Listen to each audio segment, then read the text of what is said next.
Monday, November 20th. In Rome, bishops from the Eastern churches debated again. The Polish mission in England is preparing for a grand jubilee, while in Belarus, Lukashenko accuses a priest of treason. A Polish physicist debunks a famous mathematical theory, and an American teenager discovers a cancer-preventing soap. Are we ready to change our communities and parishes? All this in today's news broadcast on Radio Safira. Stay tuned. Pakistani Christians will now officially be called Masihi instead of SI, following a ruling by the Supreme Court of Pakistan.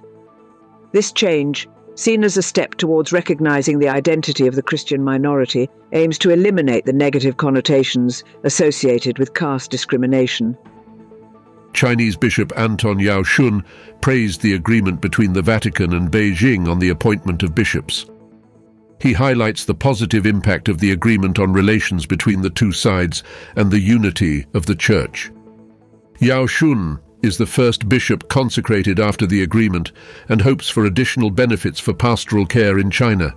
The agreement, though criticized for not improving the actual situation of Catholics in China, is defended by Cardinal Pietro Parolin as a small but forward step. The ecumenical conference in Rome, involving theologians from Catholic and Orthodox churches of Ukraine and the Middle East, has concluded.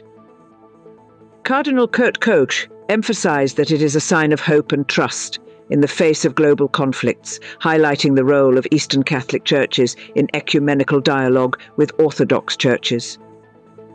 The conference underscored the need for listening and dialogue for peace and reconciliation.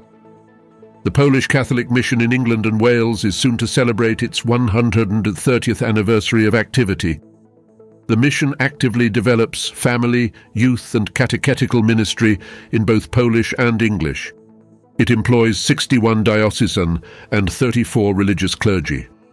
The mission began during the refugee period after the November uprising.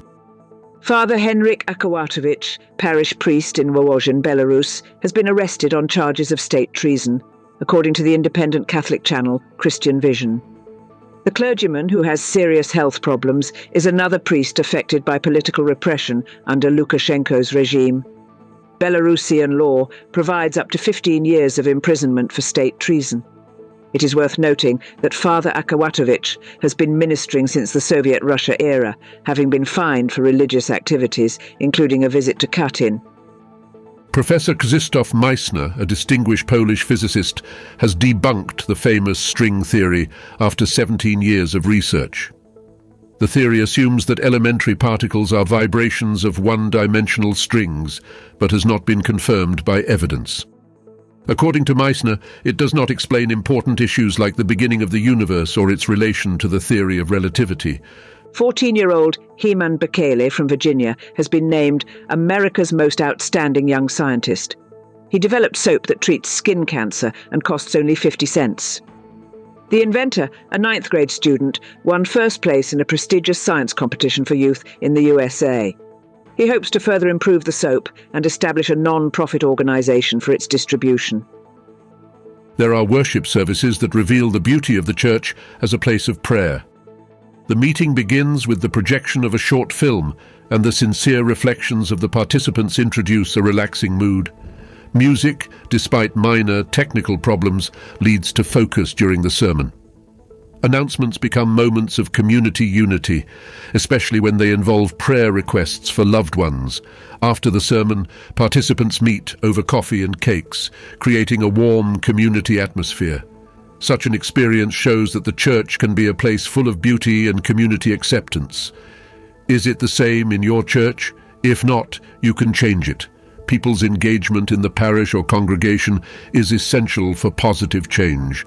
Let's not leave the initiative solely in the hands of the clergy.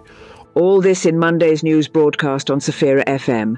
Catholics, Orthodox and Protestants together. May God bless us all.